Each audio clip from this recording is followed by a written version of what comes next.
Okay, so what's being set up here today?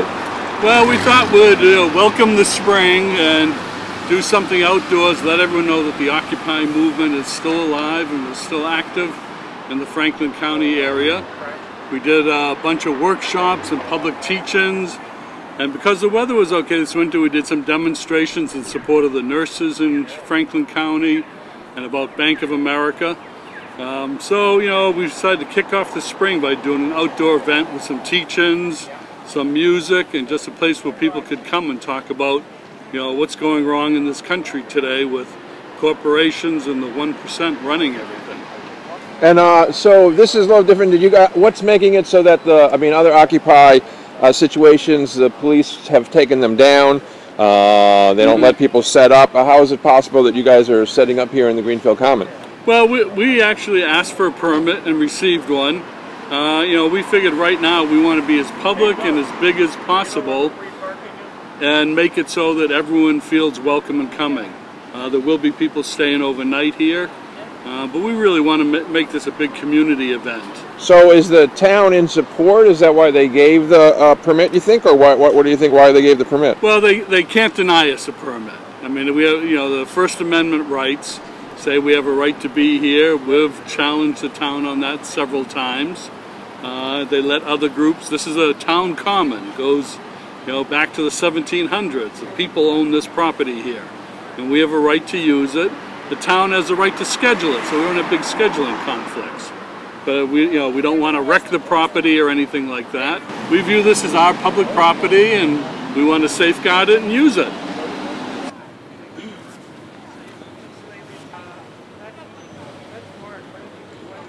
I'm Sharon Tracy. I'm here because I live within 20 miles of the Vermont Yankee nuclear power plant. Even if I didn't live so close, the people of Vermont said that the plant was supposed to close on its 40th birthday, which was March 21st, 2012.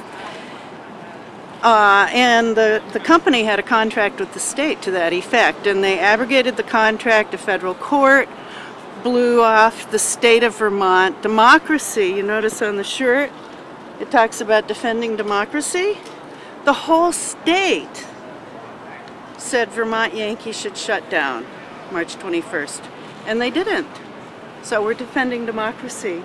And we are organizing affinity groups, training them in nonviolent direct action, civil disobedience. This nuclear power plant is owned by a company called Entergy.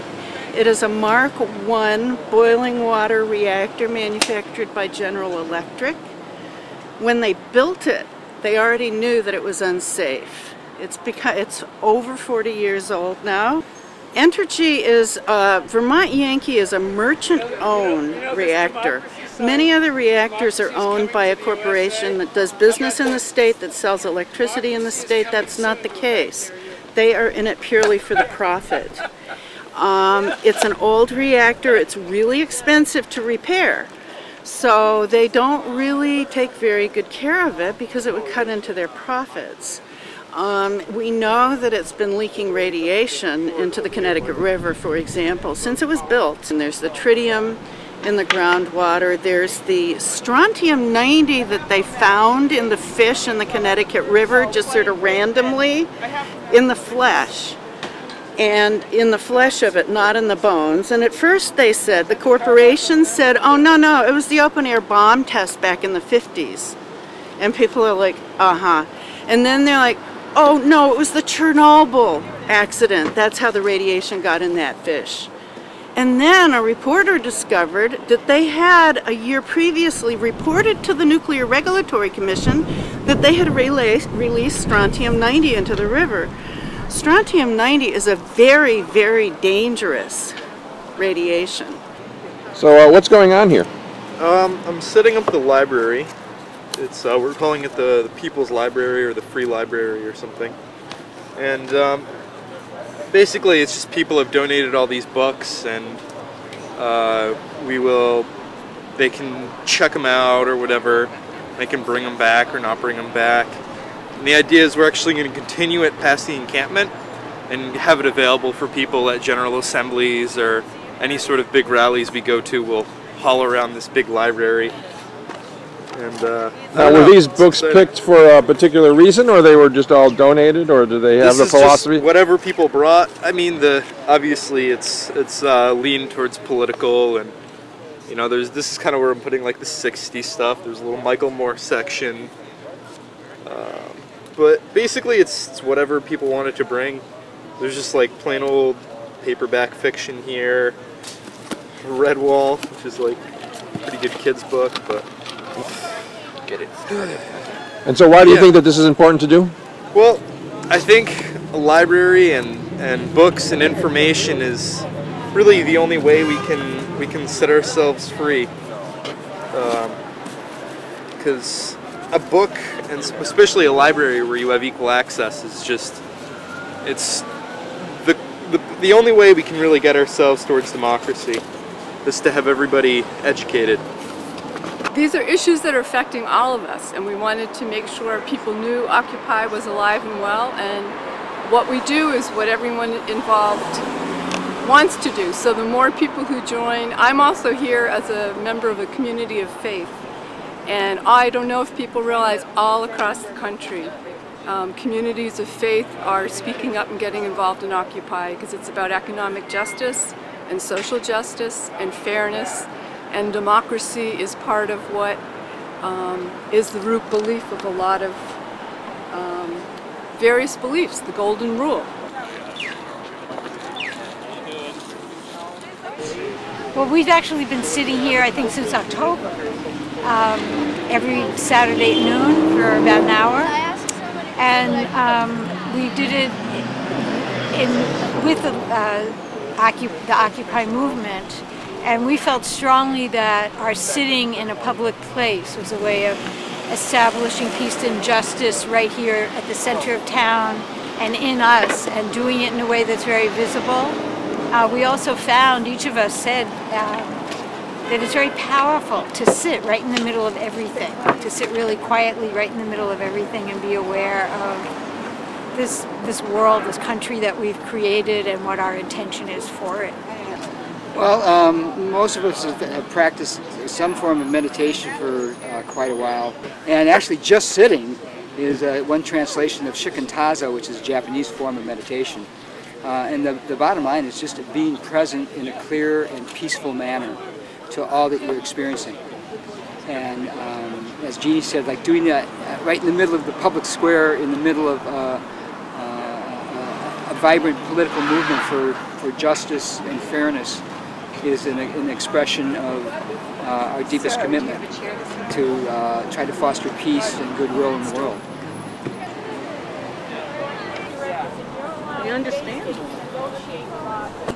Your great film.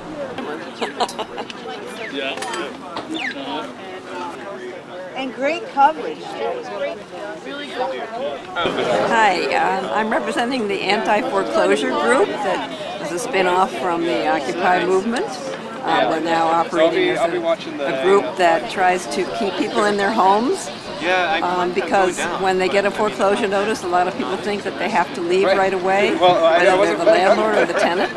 And we're trying to make sure people know that they have rights, and to help them to speak up, give them help where we can, even though we're not a legal entity, but we can tell people where they can get help. And where possible, we'll get the tenants and landlords and everybody who's in this boat together to meet together, to help each other. Great. First guy to go up with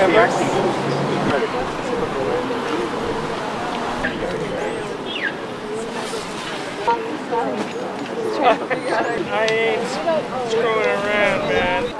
So why are you here today? I'm interested in the Occupy movement, locally, nationally, internationally. The lack of proper distribution of resources in this country, and in particular the control that the big money, corporate money, and the federal government corporate money have over all the decision making that goes on in this country politically.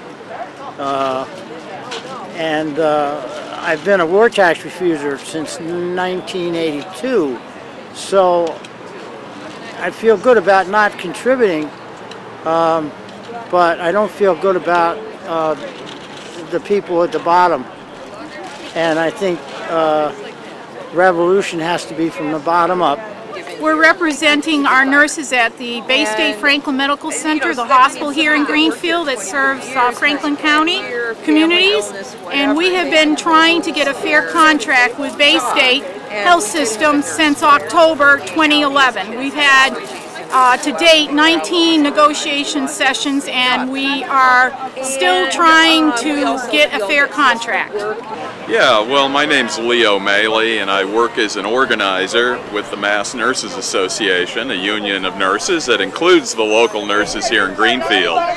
But whether it's here in Greenfield or other places around the country, we're coming together with people in the larger Occupy movement to raise the issues about what's been done to our economy. Willingness to stand up to corporate power and the 1% or the 10th of 1% or the 100th of 1% who have basically been calling the shots in our country. And we realize that we need to come together, both some of the more traditional advocacy organizations and labor unions, but we also need to have a new place for individuals just to show up and to tap into in any way that they are willing to. My name's Ferd Wolkin. I work with an organization called Phenom, which is the Public Higher Education Network of Massachusetts, which brings together students, faculty, staff, everybody who cares about our public colleges. And the public colleges are really under attack these days. State funding keeps getting cut, which means that the colleges raise costs for students, which means that lots of students can't afford to go, or they graduate with so much debt. This week, national student loan debt hit $1 trillion. We do believe in loan forgiveness, that this is not just important for the students, but in terms of their career choices and sort of where our economy is going, and that if this student loan debt keeps increasing, it'll be the next bubble in the economy like housing was last year. The idea is that what we have under this neoliberalism regime that's been instituted and is continuing full speed ahead with Obama, the Democrats, the Republicans, there's a global consensus, often referred to as the Washington Consensus. Look it up if you don't know it.